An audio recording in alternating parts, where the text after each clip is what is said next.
Culture Soccer.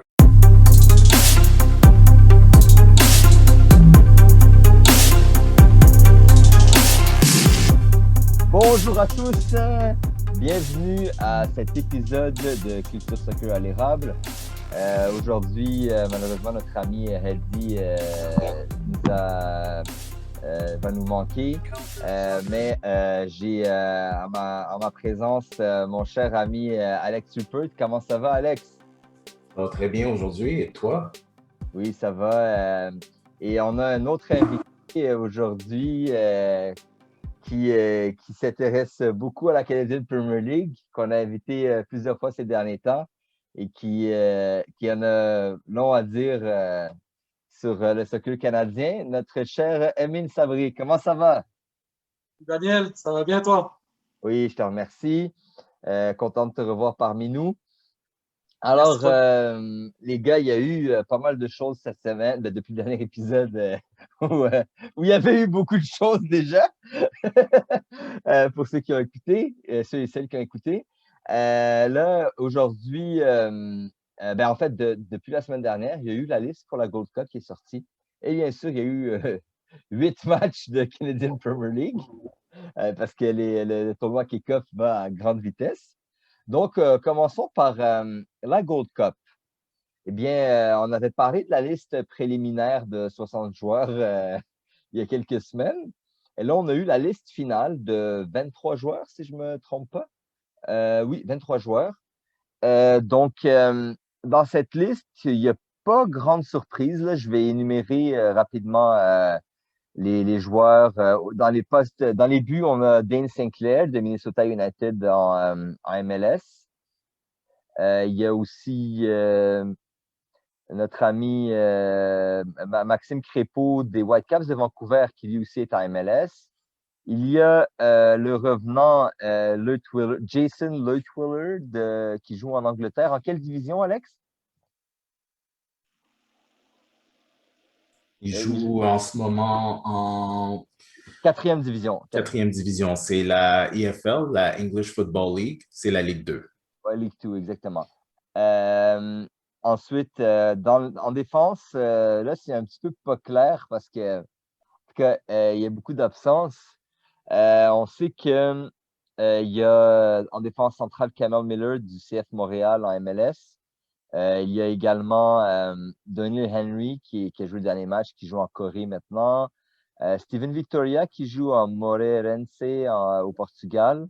Et Scott Kennedy qui a été l'auteur d'un bon match contre Haïti, qui joue en Division 2 allemande. Là aussi, en défense sur les défenseurs latéraux, c'est là que c'est un peu ambigu. On a Alistair Johnson, bien sûr, qui est right back, qui est défenseur droit, qui joue à Nashville en MLS.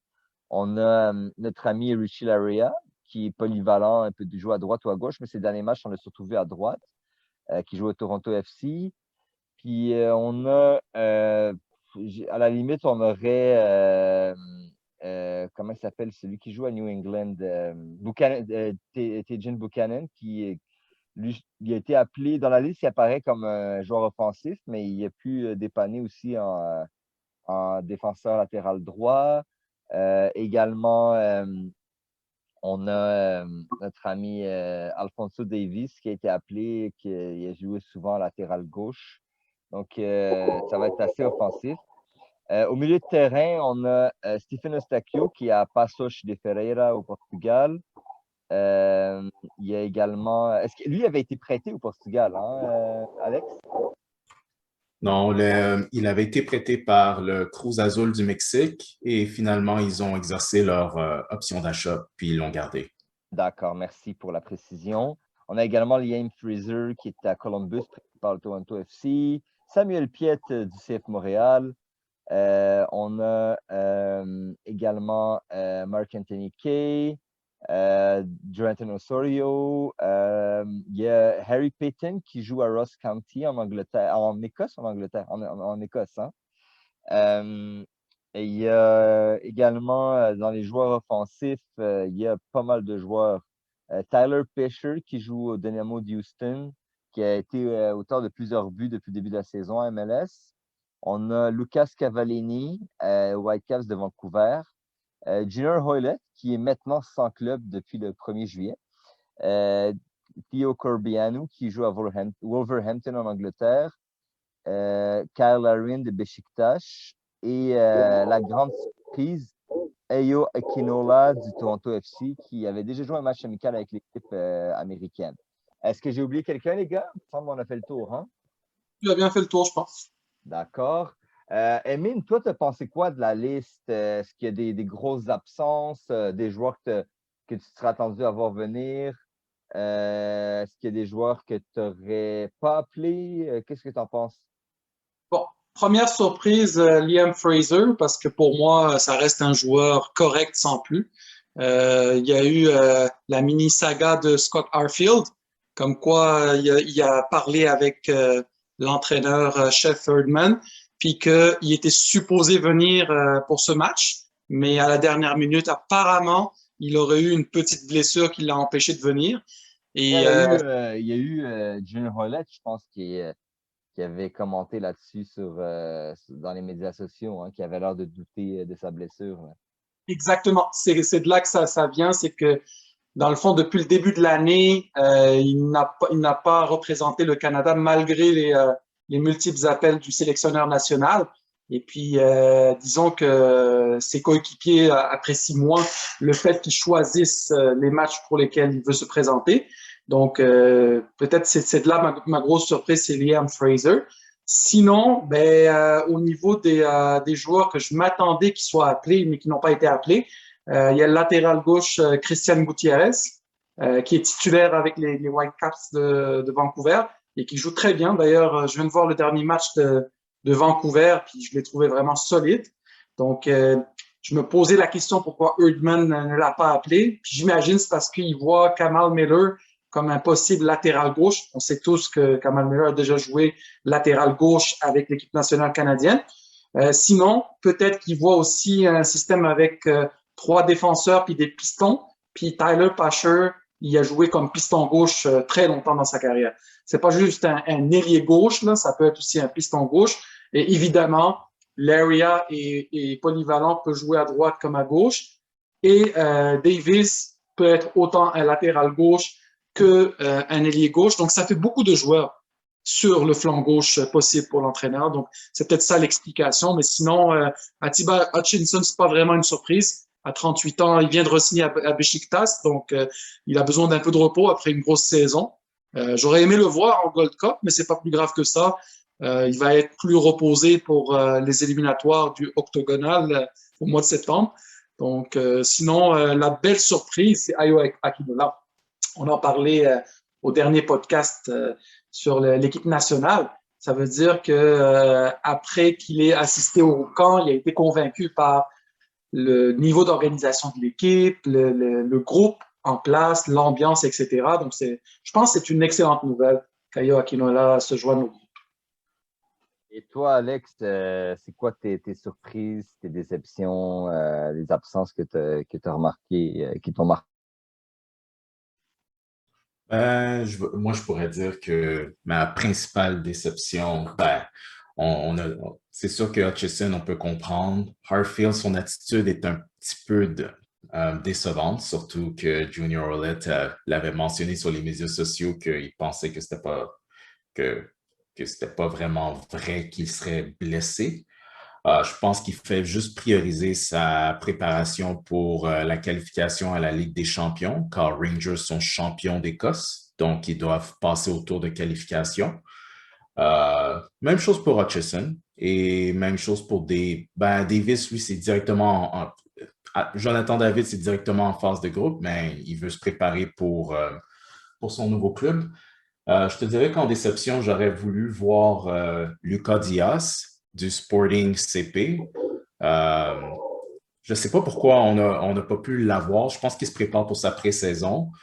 Marcelo Fleury. Honnêtement, Lucas Diaz, je pense que aussi c'est plus le fait qu'il n'a pas vraiment joué de mal. Il me semble qu'il n'a pas joué pro encore. Là. Il y aurait beaucoup de joueurs qui passeraient avant lui, non?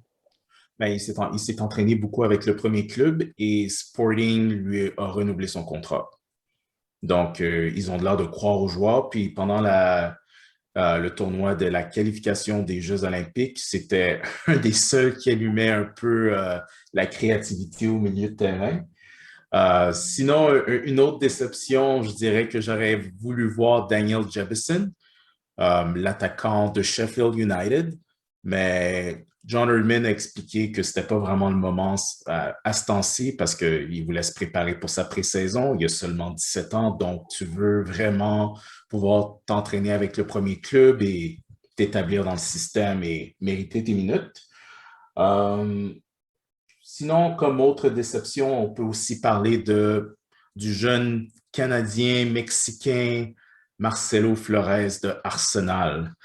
Dans son cas, ça a l'air qu'il va être invité au camp d'entraînement de Arsenal, du premier club. Donc, il va pouvoir avoir sa chance de mériter sa place en première ligue, quoique je ne suis pas sûr que ça va arriver, mais c'est une occasion à ne pas manquer pour lui. Donc, ça, c'est pas mal les gros joueurs qu'on s'attend. Les gros joueurs qui auraient pu faire partie de l'équipe, que c'est un peu dommage qu'ils ne soient pas là. Sinon, ce que Amine disait, Gutiérrez, ben, il me semble qu'il a joué en Copa Libertadores en Amérique du Sud. Il jouait pour Huachipato, où est-ce que Juan Cordova est situé maintenant. Puis il vient du système de Colo-Colo au Chili. Fait il me semble que ça aurait été le bon style de joueur à amener dans l'équipe pour s'intégrer au noyau de joueurs parce que il a vu ce style de foot. Donc, tu as besoin d'un joueur comme lui qui l'a déjà vu, qui l'a déjà expérimenté, qui serait sûrement pas mal bien adapté pour la qualification de la Coupe du Monde quand ça va être le temps pour nous d'aller au Honduras, d'aller en El Salvador et jouer ce style-là contre les Mexicains. Donc, je suis un peu surpris que lui, il n'est pas intégré dans notre noyau. Euh, Sinon, il faut quand même dire qu'on a un club, je veux dire, on a quand même une équipe forte. Il y a des lacunes, mais c'est quand même, si tu regardes ce que les États-Unis ont fait, puis ils t'ont amené une équipe B ou C, ben c'est quand même, on peut presque qualifier ça d'équipe B+, si tu veux. Ouais. Puis juste pour revenir sur ton point, Alex, par rapport à Christian Gutiérrez, la seule explication logique que je verrais à son absence, c'est parce qu'un peu comme James Pantemis, le CF Montréal a demandé à Herdman de le garder étant donné que Diop vient se blesser. Et on sait que dernièrement, Ali Adnan a eu des problèmes avec son visa aux États-Unis et son contrat a été résilié à l'amiable. Et c'est un latéral gauche. Donc, j'imagine que Vancouver ne voulait pas se retrouver sans latéral gauche. Parce que si Christian Gutiérrez s'en va, il n'y a plus de latéral gauche naturel avec Vancouver. Donc, en y pensant, c'est ça qui m'a traversé l'esprit. J'ai pensé que c'était une situation similaire à Pantemis avec le CF Montréal, mais je suis d'accord avec ton point. C'est qu'on n'a pas vraiment une grande profondeur dans ce poste pour un latéral gauche naturel. Tu sais, on a des Davis, on a Laria qui peut jouer hors position, on a un Miller qui peut jouer latéral gauche, mais c'est un arrière central. Et pour moi, c'est vraiment la seule explication logique que je verrais, parce que sinon, je pense que Herdman, ça aurait été une bonne chose qu'il l'ait dans ce tournoi. Ouais, puis je vais aussi, aller sur une petite tangente. Ça m'agace, ce genre de choses-là. Parce que, il me semble, puis, je veux pas m'attirer les foudres de certains fans de la MLS, mais c'était ça le but de la Ligue. C'était ça le but du partenariat de la MLS au Canada. Le but, c'était, OK, tu vas donner un chemin direct à l'échelon professionnel à de jeunes Canadiens, une voie directe, puis tu vas aider l'équipe nationale à s'améliorer. Fait que c'est pas le moment d'aller dire à l'équipe nationale, mais je veux garder tel joueur, je veux garder tel joueur. Regarde, ils sont où les Whitecaps? Ils sont en bas de classement. Je pense que De Santos ne passera même pas l'année. Non, non. Fais ta job, libère le joueur, laisse-le aller. T'es pas Arsenal, t'es pas Paris, t'es pas Barça. Non, t'es Vancouver. Ça, c'est mon opinion. Par contre, on peut dire que c'est eux qui payent le salaire de Gutiérrez. Fait que, ils ont quand même un droit de regard là-dessus. Je Oh comprends. non, normalement, les clubs sont obligés de libérer, mais le problème, c'est que la MLS ne respecte pas ses propres compétitions continentales. Non, mais Adi, il avait dit que ça avait changé ça, que pour la Gold Cup, maintenant, si demande un joueur, tu dois le laisser partir. Ouais, c'est ça qu'il a dit, ça veut dire. C'est ça, c'est juste que, tu sais, pour certains clubs, tu veux créer comment dire, un partenariat, une bonne relation. Ben, tu sais, pour Vancouver, je sais pas, là. Mais j'imagine que c'est comme, tu as le droit à un joker. C'est comme Pantémis, OK, on va te dire oui, mais tu ne demanderas pas que Piet et Miller, tu le gardes. Tu demandes une exception, étant donné que Diop s'est blessé 3 jours avant l'annonce de la liste de Gold Cup. C'est un imprévu. J'ai pas beaucoup de profondeur dans ce poste-là. Et c'est la chance pour Pantémis d'être numéro 1 en MLS. Donc, c'est pas négatif dans un sens pour l'équipe nationale parce que on le sait très bien que Pantémis, s'il aurait été sélectionné, il aurait été troisième gardien. Donc, quant à moi, je vais vous dire, j'étais surpris de ne pas voir Zachary Brault-Guillard dans la liste. Mais en même temps, il y a déjà pas mal de. Il y a déjà 2 left-back naturels, puis un joueur qui est quand même pas pire right-back, pardon. Sinon, moi, je suis déçu qu'il n'y ait pas un vrai latéral gauche de métier, là. Gutiérrez, ça aurait été l'idéal. Mais moi, je pense que dans une équipe nationale, quand tu appelles une liste pour un tournoi, tu dois appeler au moins un joueur qui est vraiment de métier à ce poste-là. Même si ça va être ta doublure, au moins que j'aurais pris Ashton Morgan s'il faut, là, ou Zoran Basson, juste pour avoir un latéral gauche de métier dans l'effectif. Malheureusement, ces dernières années, en latéral gauche, il y a beaucoup de joueurs qu'on les a soit déplacés vers le centre ou soit montés plus haut. Après ça, même en Canadian Premier League, on recrute beaucoup d'étrangers à ce poste-là. Alors, après ça, on se plaint qu'il n'y en a pas pour l'équipe nationale. Ça, c'est mon éditorial de la semaine. Sinon, au niveau des gardiens, je veux dire, on a déjà fait le tour du sujet là. C'est normal que dans les circonstances actuelles, c'est normal. De toute façon, Borian, je pense que c'est temps qu'on passe un peu à autre chose. Fait que c'est quoi de mieux que la Gold Cup pour initier Crépeau ou Sinclair. Également, c'est ça, David, Wotherspoon, Arfield, Hutchinson. C'est des gars on les a laissés prioriser leur club dans les circonstances. Puis de toute façon, il y a les qualifications qui s'en viennent. Comme David a déjà commencé sa pré-saison, c'est peut-être mieux pour sa forme physique qui commence sa pré-saison tranquillement plutôt que d'arriver avec des matchs intenses de Gold Cup, puis après ça, retourner avec son club, puis être brûlé au mois d'octobre quand la Ligue des champions va commencer. Également, Ferreira, j'aurais peut-être aimé le voir, mais malgré qu'il est sans club, parce que, je veux dire, il n'y aura pas de la place pour tout le monde, puis Henry n'est pas capable. Je sais qu'Alex est d'accord avec moi là-dessus. Jay Chapman, ça aurait été bien de le voir. Il a quand même joué des matchs en MLS, puis il est déjà là. Mais après, je pense que les gars de Fraser et Osorio ont été préférés au milieu du terrain.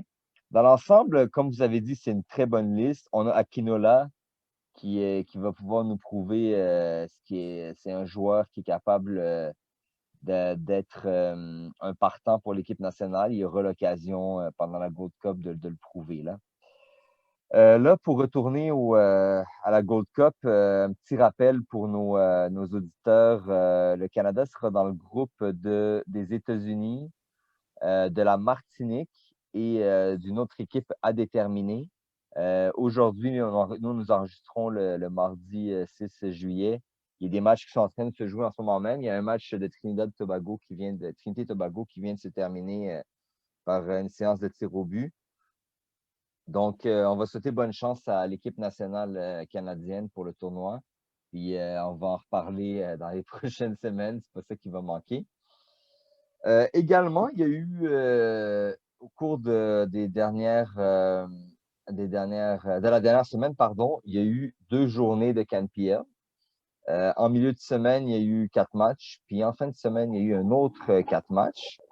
La surprise, c'est bien évidemment Valor qui est en tête du classement pour l'instant avec 3 victoires de 2-0 à chaque fois. Aucun but marqué. C'est moi qui passe pour un fou pour l'instant parce que je les avais mis derniers et je pense que c'est pas le seul à ce moment-là. Mais je sais que actuellement il y a des matchs, il y a eu des matchs intéressants qu'on avait retenus. Donc, je vais commencer avec le match de Cavalry contre l'Atlético Ottawa, match qui s'est joué le mercredi 30 juin.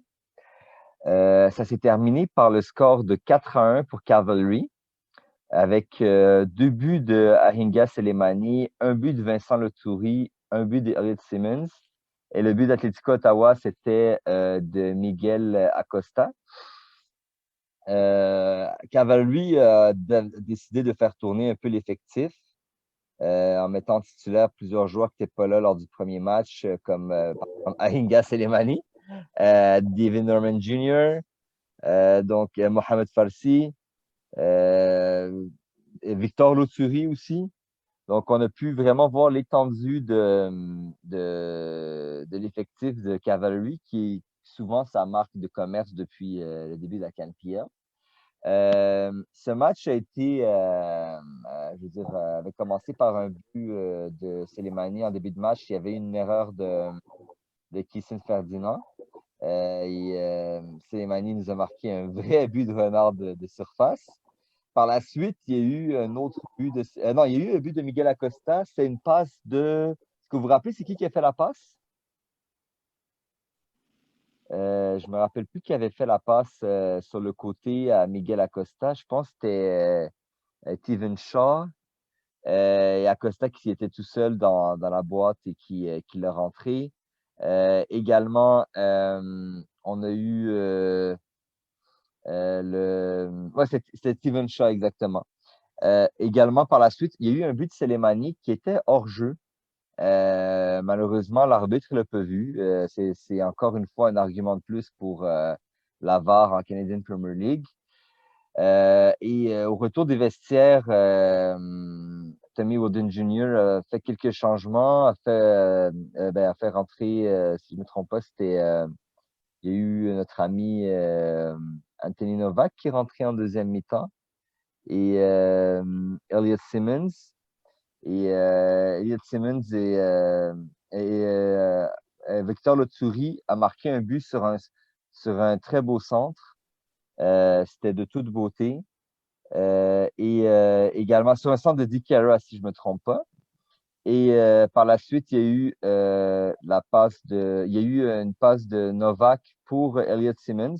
Elliot Simmons qui avait déjà essayé de marquer quelques minutes plus tôt, mais qui avait été bien bloqué par Milovan Kapor. Et donc, 4e but pour Cavalry, qui a été très opportuniste. 4 buts sur 5 tirs cadrés. Vraiment, Cavalry a impressionné. Encore une fois, on voit Tommy Wooden Jr. qui fait des changements intelligents pendant le match. C'est toujours beau à voir. Novak, il est rentré 17 minutes. Puis, il a fait deux passes pour ses coéquipiers, là. C'est vraiment impressionnant. Là, actuellement, on a une équipe de Cavalry qui risque de nous impressionner encore par sa profondeur. Vous avez pensé quoi de ce match-là? Toi, Aimé, quoi du but hors-jeu de Selemani? Ah, ça revient au même sujet, la VAR. Je veux dire, je comprends pas qu'une ligue je sais qu'il y a eu la pandémie et tout ça, là, mais on a vu, c'est pas le seul match où est-ce qu'il y a eu des erreurs flagrantes, là, parce que à un moment donné, là, ça va commencer à toucher à la réputation de la ligue, parce que c'est une erreur de temps en temps, c'est pas si grave, mais quand ça commence à avoir un impact sur les résultats de match, on l'a vu aussi même dans le match dont je vais parler, là, FC Edmonton contre York, et penalty fantomatique là, que j'ai beau le revoir, je vois absolument rien. Donc, c'est quelque chose que vraiment la Ligue, comme tu parlais l'autre jour, tu disais que MediaPro avait de l'accès au VAR ou quelque chose dans le genre, tu m'avais C'est qui dit. s'occupe d'AVAR pour les compétitions de la CONCACAF, c'est ça, Alex? Voilà, C'est bien ça. exactement. Voilà, exactement. Donc, je me dis que ça ne devrait pas être si compliqué. Peut-être financièrement, oui, c'est un investissement, mais c'est un investissement, c'est un gros investissement au départ, mais après, tu l'amortis avec les années. Donc, Surtout je dans un pense, tournoi fermé dans le même site comme ça, là, ouais, c'est beaucoup plus facile. Même l'année passée, à l'île du Prince-Édouard, ça aurait été plus facile que de faire dans 8 stades, là. exactement.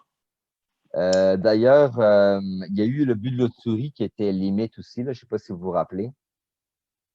Non, mais je suis moins litigieux que celui de Slimani qui était Non, il était pas non, non, il était pas hors jeu, mais comme sur le coup, je veux dire, les joueurs, les défenseurs d'Athlético, ils avaient pensé que c'était hors jeu, là. OK, ouais. Ouais. Toi, Alex, tu penses quoi de la profondeur d'effectif de Cavalry? C'est une très bonne équipe. L'équipe est très profonde. Il y a beaucoup de profondeur.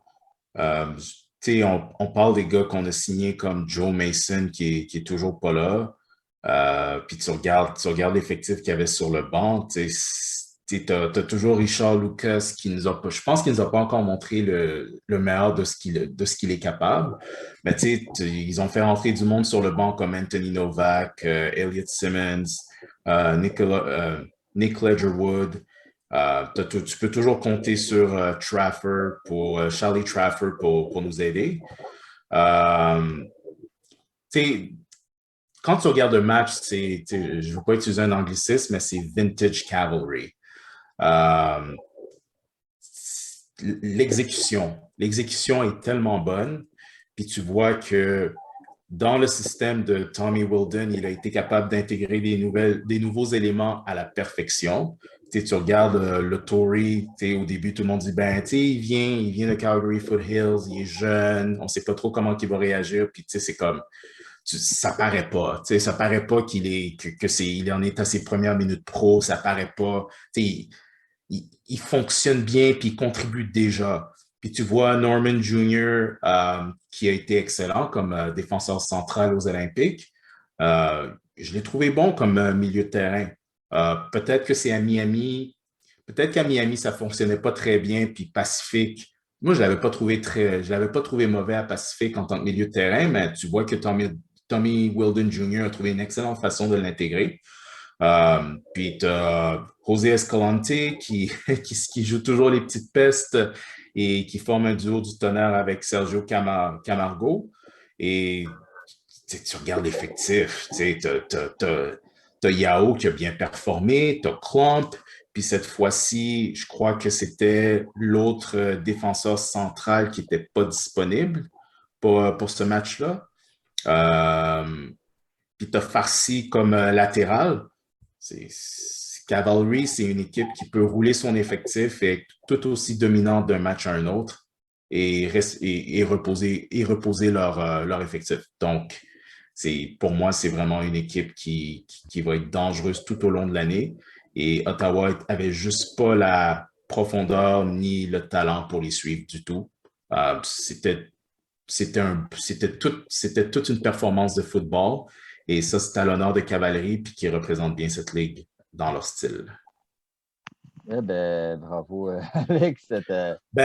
Tu sais, c'est presque, tu sais, c'est presque 567 passes. Tu sais, c'est comme, ils les ont fait courir d'un bout à l'autre du terrain, puis ils contrôlaient le jeu du début à la fin. C'était même pas proche. Ottawa a été complètement déclassé par le jeu de Cavalerie. Effectivement, c'était impressionnant, mais jusqu'au moment où Soleimani avait marqué son but hors jeu, c'était encore 1-1. Après, on ne saura jamais qu'est-ce qu'aurait été le match, mais n'empêche que 1-1, si c'était resté 1-1 à ce moment-là, on serait pas. Peut-être que Cavalu aurait marqué 2 minutes après aussi. Là, on ne saura jamais, on ne peut pas refaire le match. Mais n'empêche, ça doit être quand même frustrant pour l'Atlético Ottawa d'égaliser, puis après ça, tu te fais marquer un but hors jeu, puis 20 minutes après, et ça change un peu le cours du match. Maintenant, Amine, toi, tu avais un match à nous présenter. Tout à fait. C'est le match sur lequel je me suis couché dimanche soir, là, FC Edmonton contre York. Donc, match intéressant. J'ai bien aimé le rythme général de ce match-là. Les choses que j'ai remarquées durant le match, c'est Meletem Guia en défense centrale de FC Edmonton. Je trouvais qu'il était solide parce que Meletem Guia, moi, je l'ai connu à l'époque du FC Montréal, avant qu'il soit dissous, l'équipe. Fait que lui, il était à l'académie. Ben, c'est un petit gars de Sherbrooke. Il a joué jeune dans la ville de Sherbrooke, puis par la suite, il est parti à l'académie. Il a eu la chance qu'à l'époque, le FC Montréal avait été créé. Donc, je me rappelle de lui, d'un jeune qui se cherchait, etc. Mais depuis ce temps-là, avec ses expériences qu'il a eues, je pense, en Australie, aussi avec le FC Edmonton maintenant, il s'est rendu un joueur beaucoup plus complet. D'ailleurs, Amer Dedic était remplaçant dans ce match-là. Je ne sais pas si c'est un choix par rapport au fait qu'il y a une accumulation de matchs, là, mais en tout cas, j'ai bien aimé la performance de Meletem Guia au niveau de la défense. Sinon, bon, au niveau de ce match-là, c'est les beaux buts. Le golasso de Fraser Hay. C'est vraiment un joueur que, quand je l'ai vu avec l'équipe nationale canadienne, j'aurais pensé qu'il se développerait vraiment en un bon joueur. Il était ailier, latéral droit, ailier droit. Mais on dirait qu'il n'a jamais trouvé sa bonne chaise. Quand il est latéral droit, il n'est pas exceptionnel défensivement. Puis quand il est ailier droit, ben, disons qu'offensivement, c'est pas le genre à te dribbler trois joueurs. Mais je trouve que là, il a mûri. Il joue latéral droit et il a quand même connu un très bon match. En plus de cette belle percée là, qui a traversé tout le terrain quasiment pour prendre un tir de loin puis battre Nathan Ingham, que selon moi, il aurait dû mieux faire sur ce tir-là. On dira toujours que c'est un très beau tir, mais quand même, on parle d'un tir d'une quarantaine de mètres. Donc, à ce niveau-là, je pense qu'il y avait mieux à faire au niveau du gardien de but. Puis, sur ce même sujet-là, j'ai toujours pensé qu'en Canadian Premier League, quand ton gardien, qui est nommé genre le meilleur gardien de la Ligue, ne te convainc pas, il y a un problème vraiment à ce poste-là. Jonathan Sirois, c'est un excellent gardien cette année, mais je trouve que les autres gardiens ne performent pas autant. Donc, on voit des très bons joueurs de terrain, des bons défenseurs, des bons milieux de terrain, mais les gardiens, comme Dylan Powley avec Ottawa, par exemple, justement, Nathan Ingham ne me convainc pas trop. Je trouve que le poste de gardien laisse à désirer, puis ce match-là n'a pas fait exception à la règle. Après ça, bon, il y a eu la belle entrée de Michael Petrasso. Michael Petrasso, un autre joueur dans le même style de Fraser Hurd, qui se cherchait. Il a joué à l'époque avec l'Impact de Montréal comme latéral droit. Ça n'a pas très bien été en MLS. Avant ça, il jouait comme ailier droit avant de se convertir. Donc, encore un joueur hybride que je pense que son meilleur poste, c'est vraiment piston droit. Un poste hybride entre défenseur puis ailier droit. Puis lui aussi, un beau but dans ce match-là. Et il y a eu l'événement, évidemment, le penalty dont on a déjà parlé, mais moi, ce qui m'a marqué, c'est que Halley, il venait de rentrer dans le match, puis le pauvre, là, il se retrouve dans la surface de réparation, il n'a même pas à peine effleuré l'adversaire dans la surface de réparation, puis l'arbitre Stassola qui appelle le penalty, donc fallait voir sa face à la télévision, il était sous le choc. Fait que dommage encore une fois qu'il n'y a pas de VAR. Ça a été un penalty et Easton Ongaro qui rate le penalty, qui le tire directement sur le poteau. Donc c'était l'occasion pour le FC de Edmonton de gagner, de prendre les 3 points. Mais malheureusement, l'occasion a été ratée par Ongaro. Et voilà, donc c'est en général les remarques que j'ai faites sur ce match-là. Puis je ne sais pas si vous avez vu passer l'information aujourd'hui, mais par rapport à Ongaro, il va avoir de la compétition. Ils viennent de signer un nouveau joueur, Mathieu Durance, qui joue en Allemagne, qui jouait à l'équipe de Munich 1860. C'est sûr que ça, c'est un signe supplémentaire. Je te dirais que Alan Corr cherche à avoir plus de profondeur au poste d'attaquant. Mais ça a toujours été un gros problème avec Edmonton. Comment dire? Si Ongaro ne marquait pas, mais on l'a vu l'année dernière, il y a juste rien qui marchait. Puis Puis c'est vraiment quand Ungaro s'est mis en œuvre s'est mis en marche en 2019 que Edmonton a connu du succès. Au début, Ungaro ne jouait pas. Puis quand il a commencé à jouer, mais, c'est quand même lui qui est le deuxième, non, il est le troisième meilleur marqueur de l'histoire de la Ligue. Fait que toi, fait que ça, c'est un bon point pour Ungaro. Fait que la compétition, est-ce que tu penses que ça va le motiver ou est-ce que c'est une question de motivation ou qu'est-ce qui se passe? D'être franc avec toi, j'ai pas aimé son body language. Avant qu'il tire son penalty, je l'observais.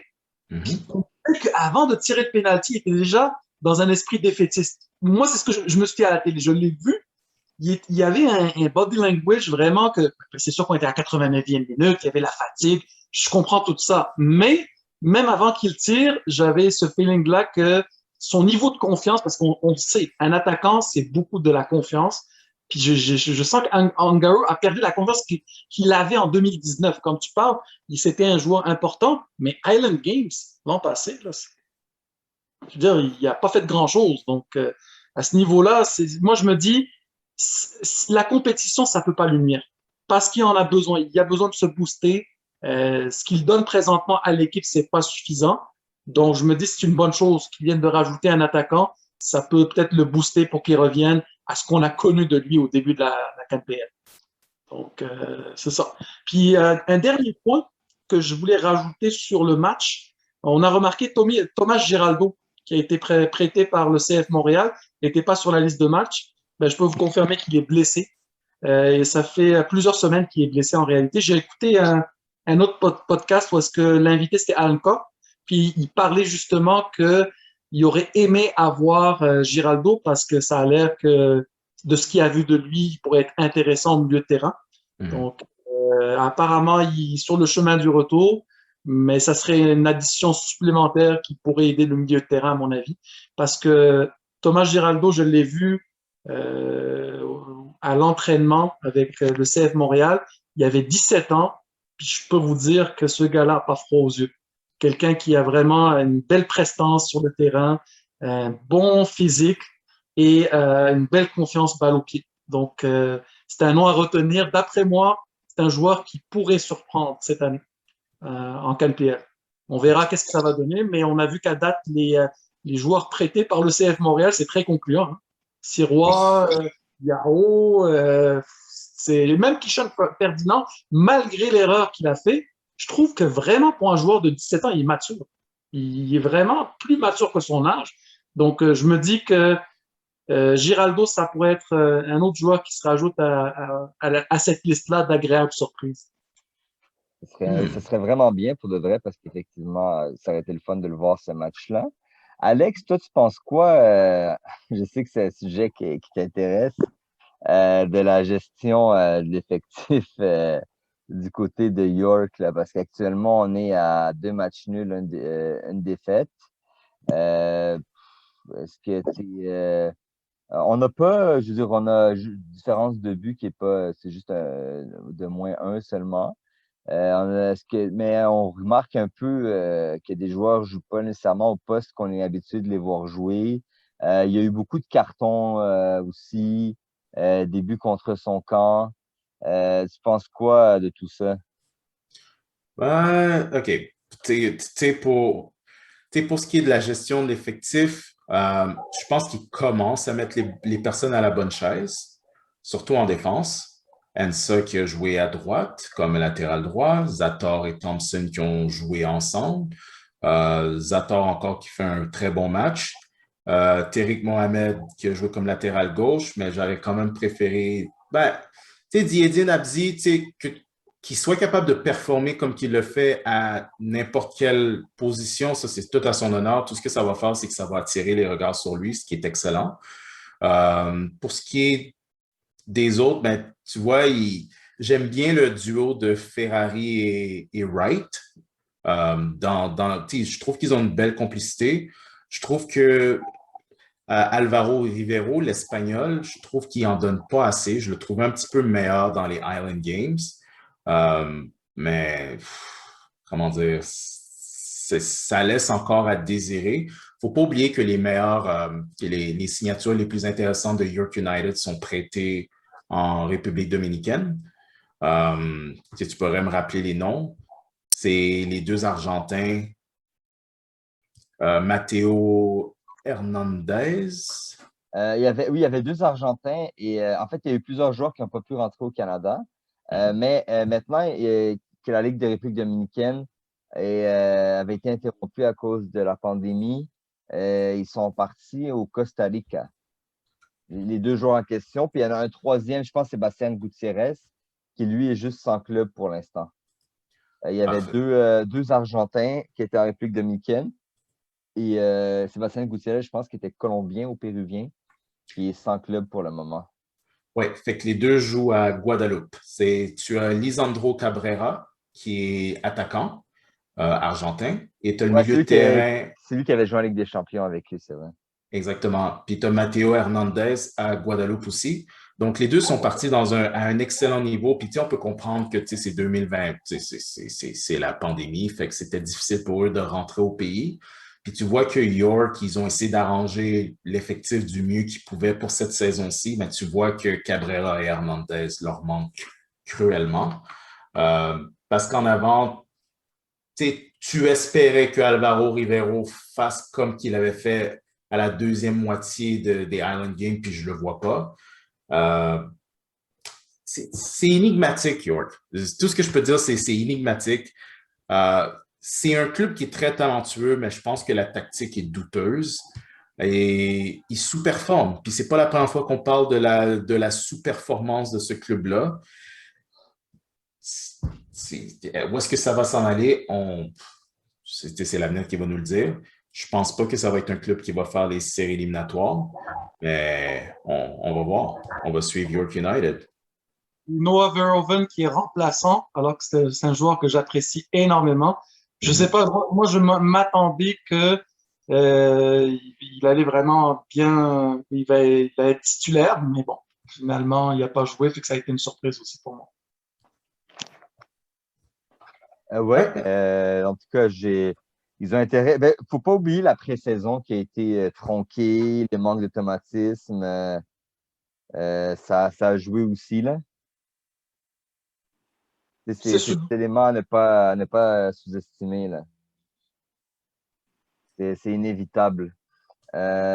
Également, il va falloir que, de toute façon, on a parlé plusieurs fois de ça, là, mais qui se questionne un peu sur la tactique, il semble avoir un problème de discipline aussi, là. Regarde les cartons jaunes. C'est un paquet de choses, puis je pense que ça prend une nouvelle tête en haut de l'équipe, mais je pense qu'Alex, il a assez parlé, je ne vais pas lui voler la vedette là-dessus. Tu vois, c'est parce que quand tu regardes les statistiques, puis tu as regardé le jeu aussi, c'était pas comme s'il y avait une équipe qui dominait l'autre de flagrante, mais tu le sais que sur papier, York est meilleur. C'est juste que comment l'effectif est utilisé, les tactiques, comment les joueurs performent. Moi, je pense que Rivero, c'est quelqu'un qui a énormément de talent, mais je pense que dans le système où est-ce qu'il est, ça ne marche pas. Comment l'effectif est roulé, ça ne marche pas. Je ne sais pas. C'est difficile de parler de York United. Bravo au FC Edmonton, mais je voulais demander à Amine, comme ils ont fait match nul 1-1, ce qui met fin à leur série de victoires, est-ce que tu penses que le momentum va continuer ou que c'est là qu'on commence à redescendre sur terre pour FC Edmonton? Je pense qu'on commence à redescendre sur terre pour FC Edmonton, mais bon, ça, on est au début du championnat. Même si le fait que Valor gagne tous ces matchs, il faut le prendre avec un grain de sel parce que je pense que tant qu'on est dans la bulle, il va y avoir beaucoup de surprises. Là, ça va être très difficile à prédire, mais il faut pas oublier qu'il va y avoir 32 matchs de disputés dans la bulle, mais quand même, la grosse majorité des matchs vont probablement être disputés devant spectateurs dans les différentes villes de CanPL. Fait que moi, je pense que le classement qu'on va avoir en CanPL à la suite de la bulle de Winnipeg ne sera pas représentatif de qui va être en playoff ou qui va bien performer d'ici à la fin de la saison. Fait que c'est juste un début. Ils n'ont pas eu de pré-saison. C'est une pré-saison / début de saison. C'est comme ça que je le vois parce que c'est sûr qu'on voit que certaines équipes ont beaucoup souffert. Forge, ils ont été vraiment Ils n'ont pas pu s'entraîner plus que quelques semaines à cause des restrictions en Ontario. Ça paraît. Atlético d'Ottawa, il était 3 mois à Madrid. Ça paraît aussi. L'équipe était bien plus huilée. Tu vois qu'il y avait une connexion entre les joueurs. Fait on dirait que toutes les équipes sont pas au même niveau. Puis, d'après moi, d'ici à la fin de la bulle, c'est là qu'on va dire, OK, là, on commence tous à égalité, qu'on commence et on va montrer avec notre effectif qu'est-ce qu'on va être capable de faire. Ben, d'abord, je vais enchaîner avec mon match, le match que moi j'avais suivi. Et c'était dimanche, le 4 juillet. Forge, les champions en titre, qui sont dans leur 3e saison pour défendre leur 2e titre. Ils affrontaient le jeune jeune et excitante équipe du Pacific FC. Et ben, tout d'abord, si on regarde l'effectif, c'était pas. Je me rappelle quand tout le monde regardait le premier 11 de Forge, tout le monde disait: Oh mon Dieu, c'est le meilleur 11 qu'on a jamais vu de la Ligue. Puis ça n'a vraiment pas marché. Mais il faut donner du crédit à Forge parce que Forge, ils ont pas changé leur tactique. C'est encore une équipe de possession qui essaie de posséder le ballon puis qui essaie de le faire progresser de l'arrière vers l'avant et qui essaie de faire bouger l'équipe adverse pour créer de l'espace pour pouvoir profiter des erreurs défensives de l'équipe adverse. Donc, j'ai trouvé que le début du match, jusqu'à la moitié du match, c'était un petit peu difficile pour Forge. Je trouvais que Pacific enchaînait les beaux jeux. Si on regarde ce qui se faisait au milieu de terrain, à Pacific, par exemple, Ajabapour, il est très sous-estimé comme milieu de terrain. Je l'ai trouvé sensationnel. Il contrôlait bien le jeu, il réussissait bien ses passes. Lui et avec le duo de Dixon et Young au milieu de terrain, je trouve qu'ils formaient un beau trio. Ils étaient capables de contrer le jeu de Forge de belle façon. Mais tu voyais qu'en deuxième demi, Forge, je me rappelle, on disait que ça allait peut-être prendre 2 ou 3 matchs pour que Forge se remette dans le rythme, mais ça commençait à apparaître en deuxième demi. Tu voyais que les passes de Forge étaient beaucoup mieux, le jeu défensif était vraiment supérieur à ce qu'on avait vu dans les 2 premiers matchs, et le jeu de transition c'était plus fluide. Tu voyais que les automatismes commençaient à se créer, puis que la chimie commençait à reprendre où est-ce qu'il l'avait laissé. Puis le milieu de terrain c'était bon. Puis j'ai bien aimé voir Kwame Aoua au milieu parce que je le voyais pas vraiment là, mais il a quand même montré des belles choses. Et finalement, vers la fin du match, tu voyais que tu vois, Forge a complètement dominé le jeu. On se demandait toujours c'était qui le premier qui allait marquer pour Forge, mais c'était Mo Babouli qui va d'une frappe qui est d'un angle quand même assez difficile. Et ça a été un beau but. Tu voyais que toute la pression a été relâchée sur le club. Et ensuite, Chris Nanko, que j'ai trouvé qui était le meilleur attaquant pour Forge depuis le début de la saison, c'est un grand travailleur. Il a poussé l'attaque, il forçait les défenseurs de Pacific à faire des erreurs, puis ça frustrait. Tu voyais même la frustration chez les défenseurs du Pacifique, et finalement, il va marquer le but 5 minutes plus tard. Et le penalty, où est-ce que tu vois que Tristan Borges a tiré le penalty, puis tu voyais le soulagement dans sa face. OK, je l'ai, mon but numéro 1. Maintenant, qu'est-ce qu'on va faire pour la suite des choses? Et tu vois, après le but de Babouli, ça n'a jamais été une inquiétude. C'était le vieux Forge. Le Forge qui contrôle le jeu, le Forge qui force l'adversaire à à bouger, à briser son alignement et briser sa structure, exploiter les espaces vides. Ça, c'était du beau Forge. J'ai bien aimé le jeu de Choignard. Choignard très dynamique, très rapide, belle vision de jeu. Un des ailiers les plus sous-estimés en CanPL, puis je pense que je l'avais dit pendant les qualifications olympiques. J'étais surpris qu'il n'était pas là. Surtout que c'était un gars qui venait de jouer de CONCACAF Ligue jusqu'en décembre. Moi, je pense qu'il aurait pu être dans l'équipe. Je le trouvais extrêmement dynamique. Puis je suis content de voir qu'il reprend là où il a laissé. Paolo Sabac, je ne sais pas. J'attends. On dit des belles choses de Paulo Sabag, c'était supposé être le remplaçant de Tristan Borges. Il me laisse encore sur ma faim, j'attends. Euh, Peut-être que c'est une partie de son jeu. Je sais que c'est pas aussi dynamique que Tristan Borges. C'est efficace, il fait ses passes, il tente des belles choses, mais je m'attends à plus.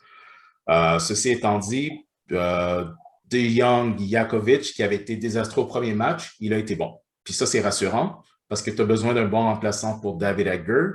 Donc, c'est très rassurant pour Ford de savoir que au moins, on a été capable d'aller chercher un défenseur qui peut remplacer David Edgar. Donc, belle victoire de 3-0 pour Forge et je pense que ce n'est que le début.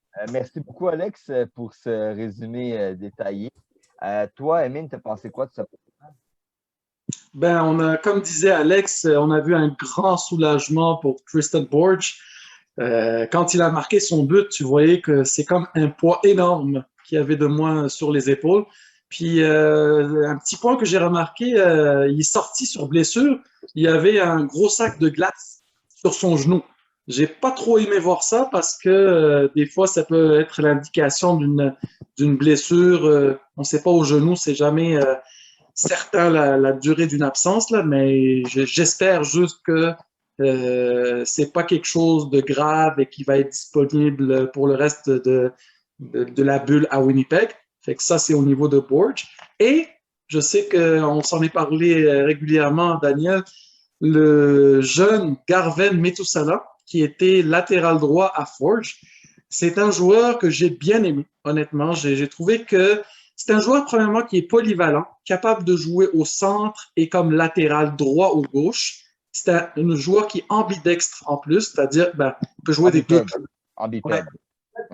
C'est-à-dire que c'est un joueur qui est vraiment très intéressant. J'ai trouvé qu'il avait une bonne vitesse.